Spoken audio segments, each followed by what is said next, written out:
ये है उत्तर प्रदेश का जौनपुर ज़िले का गौराबाद शाहपुर थाने का कबीरुद्दीनपुर गांव, जहां अनुराग यादव की हत्या हो गई थी। रहता था वो झारखंड, उसका आतंकवादियों से भी संबंध था।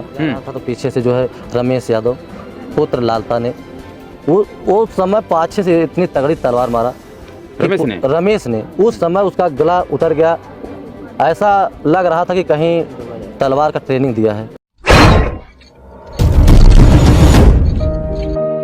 आज भी उत्तर प्रदेश का ज़िला जौनपुर का थाना गौराबाद शाहपुर जल रहा है। अनुराग यादव के हत्याकांड के बाद पूरे देश में बस यही चर्चा है कि क्या सरकार कुछ नहीं करेगी, क्या उनकी सरकार नहीं सुनेगी जो गरीब है, क्या उनकी सरकार नहीं सुनेगी जिनके परिवार में कोई मजबूत नहीं है।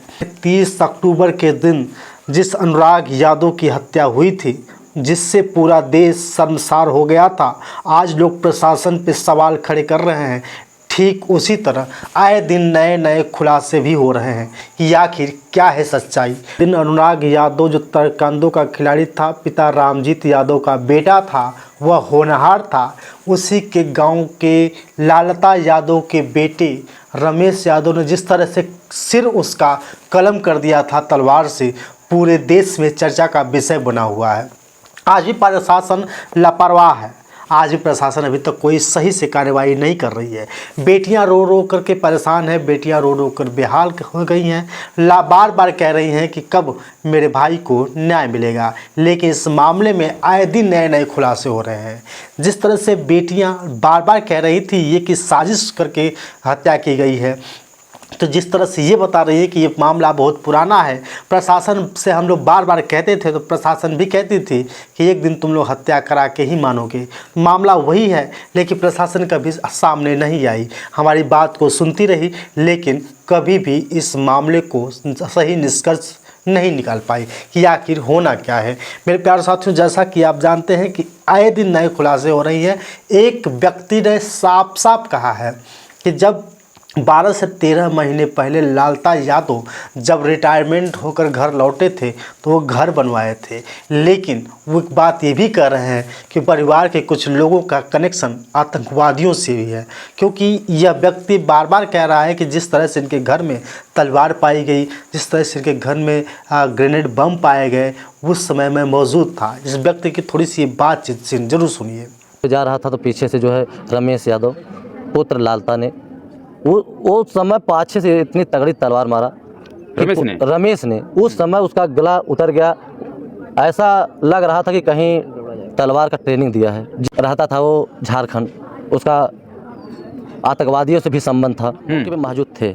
उनके घर में से 4 तलवारें, 2 पिस्टलें और 1 ग्रेनाइट क्या बोलते हैं बम बरामद हुआ। जैसे सिपाही ने लेके जा रहा था उस समय जब बोरे में, तो चसाई हुए हैं। मेरठ में उनकी पोस्टिंग थी। रमेश का भाई था राजेश। तब से इस हमारे मोहल्ले में पूरा दबदबा बनाया रखा था। अच्छा, लोगों को दबा के रखा था। जब हमारे मोहल्ले के लोग जा रहे थे रास्ते में तो वो अगर सामने दिख गया तो सब रोड छोड़ दे रहे थे। हमारे मोहल्ले के लोग इतने डरते थे, इतना दबदबा बनाया था।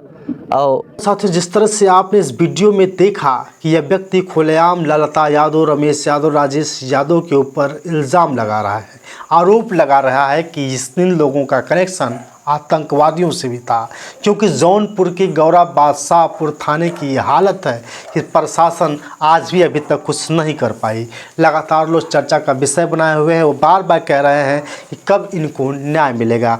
बेटियां बार बार रो रही हैं। बेटियों का कहना है कि हमें कुछ नहीं चाहिए, हमें जो है कि लल्ला चाहिए।